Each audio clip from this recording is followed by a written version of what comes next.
Indigenous Knowledge Systems is IKS. What did our forefathers do when there was no civilization and different medications? To treat an oily skin, our forefathers used milk. Milk have oil.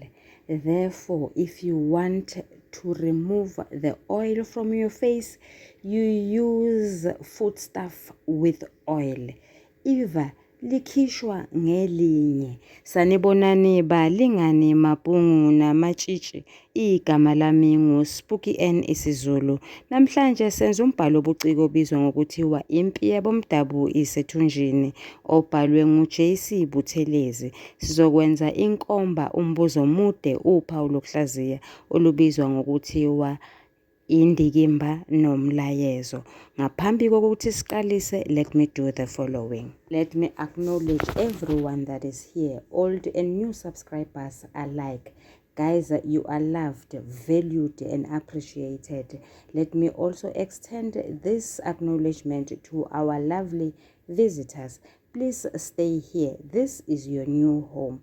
Don't go anywhere. As you do this, please spread the word, as this will assist the channel kakhulu. Indikimba iqiniso elethulwa ngumbhali. Umbhali wethula iqiniso ngokuphawula okuthile okubalulekile okwenzeka emphakathini. Lokho okubalulekile sikubiza ngomsuka, ngomongo, ngengqikithi, ngomgogodla, ngomnyombo. Indikimba yalombhalo wobuciko yenhlupheko. Umlayezo yilokho obhalayo afuna ukusifundisa kona. Yilokho akuhlosile ngokubhala indaba yakhe. Ufuna ukusiqwashisa kuko. Ufuna ukusixwayisa ukuze sikugweme singakwenzi siqaphele. Umlayezo sizowethula ngezimo zokukhuluma ezahlukahlukene. Yendlala nenhlupheko eyasusa ucele empaphala waqonda kwabafana emlazi. Eyocelela izingane zikaLinono indawo yokukhosela. Kwazise phela nabo ocele nomkakhe uMakhumalo bebengazenzi. Bebethethiswa ngabahlengikazi esibhedlela. Izingane ziyagula, ziphethwe yisifo sendlala ungomile. Indlala nenhlupheko exabanisa ubafana kanye nonenalume wakhe ucele. Kubangwa ukuthi ubafana akafuni ukuthatha ingane zikaLinono. Uthi akuwona lowo umsebenzi wakhe. Wayengekho ngenkathi uLinono evumela abafana ukuba bamnukubeze. Ubafana wabhaqaza isicabha ebusweni bukanenalume wamxoshisa okomgodoyi. Ucele wazehlisa, wabuya nangakusasa ezoncenga ukuba ubafana azithathe izingane zikaLinono, kodwa kwanhlangazimuka nomoya. Sifundo sini umbhali ahlose ukusedlulisa ngalesi sigameko sokwala kukabafana ukwamukela izingane zikaLinono? Yilesi: kuyenzeka amandla omuntu afane namandla esambane, sona esimba umgodi singawulali. Nakucele kwakuyiso leso. Ubafana wakhuliswa ngucele. Kwazise phela ihumusha elinguyise lahoba isikhathi eside eDurban North lingamlandi unina nabantwana estation. Kwamenyezelwa yonke indawo emsakazweni kuphi wathula du uyise kabafana. Kwafanele ukuthi ucele njengonenalume kube nguyena manje okhulisa lezi zingane. Ubafana bakhulisa okwezintandane, uyise edla amabele. Ubafana wadlula ngendlu isakhiwa kayibeka qaza. Kuyasetshenzwa lapha kukhuliswa izingane zikaLinono. Ubafana kulindeleke ukuba alekelele. Ubuntu yisintu leso. kodwa ubafana ukhetha ukubukela. Ubafana wayesazi isimo saseMpaphala, ubazi ukuthi wayefanele ukubaphonsela okuncane, kodwa ubona ngathi isimo sakhe sasingavumi ngenxa kaphethiloli owawukhuphuka njalo, kanti nezimoto ziyawudinga. Ubona obhova bakhe kufanele kube yibona bathola usizo ngoba babeke bagule kabi, kudingeke ukuba ehle enyuka nabo eya kodokotela bezinja. Ngempela lena ucele abekade ayiyele eMpaphala indaba engekho, ubehambele ubala. Befike kwaMabuya lapho kudliwa amazele ophoko. Yinhlupheko eyenza uVelemseni amukele igama elithi Williamson okungelona igama lakhe. Mhlawumbe njengoba uBen Martin esho, usakhathala ukukhuluma, usekhathele ukumbuluza, useyabuka nje. Inhlupheko emenza ukuthi avume ukuthunywa njengengane encane ngabantu abamhlophe nabantu abancane kuye ngeminyaka. Kuqinisekisa ukuthi uVelemseni uyahlupheka.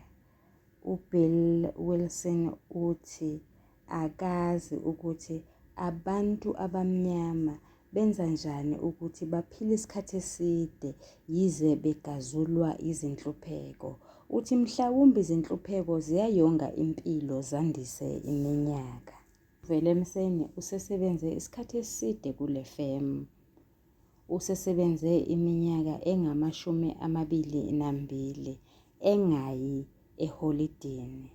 Lokho kuyinhlupheko ngoba kuchaza ukuthi ufuna imali, yingakho nje ehlale esebenza njalo. Umbhali usebenzisa isu lokujeqeza emuva lapho uBen Martin ekhumbula inkondlo kaWally Serote eyayibhalwe ngolimi lwasemzini kodwa egqamisa ukuhlupheka kukaVelemseni.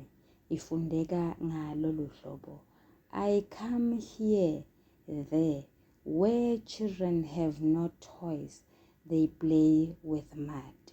I come from there, the parents there are children of other men and women. There the old sit and wait for death like people wait for a train. Zothatha umugqa wesihlanu ofundeka ngalolu hlobo: there the old sit and wait for death. Umugqa ugqamisa ukuthi uVelemseni naye ulapha nje. Okokuqala mdala, okwesibili usesebenza isikhathi eside, okuchaza ukuthi uselinde usuku lwakhe lokuhamba emhlabeni. Umugqa wokugcina ufundeka ngalolu hlobo: like people wait for a train. Ukusetshenziswa kwale gama lesitimela, umbhali uyagudlisela. Isitimela la ukufa, uselindele ukufa angakwazi ukuthi kuyoqhamuka nini, njengomuntu olindele isitimela engasazi ukuthi siyoqhamuka ngasiphi isikhathi. Ubezothini uVelemseni? Angithi injobo ilingene umsinsila. Yilokho umbhali ahlose ukuba sikufunde, ukuthi sazi ukuthi ngesinye isikhathi kufanele isimo sisamukele njengoba sinjalo. Bayahlupheka abantu baselindelani, njengokusho kuka-euthanasia. Ahlala emijondolo, babasa izitofu ezishunqisa intuthu, bayama kolayini abade, bamele nje into eyodwa: ukukha amanzi. Inhlupheko, ukweswela usizi lubhalwe emehlweni. Bayahlupheka abantu besifazane eNingizimu Afrika. bagazingwa yilanga, zimvula nemimoya, behleli emigwaqweni bethengisa izithelo. Tholakala emigwaqweni komgababa, kongoye, kompangene nakoshowe. INingizimu Afrika iyakwemboza, kwembese, ikucashise, ikuhloniphe, ikuhlobise lobu bumpofu, ibubize ngele informal sector. Umbhali uqonde ukusiqwashisa ekutheni iNingizimu Afrika ibhaqe ngesithupha. Umbhali uphumelele ukwethula indikimba yenhlupheko kanye nemilayezo eyahlukahlukene efakazela ukuthi abalingiswa abangocele nawovelemseni kanye nomphakathi waseMlazi nomphakathi waseLindelani kanye nabantu besifazane koshowe nasempangeni bayahlupheka.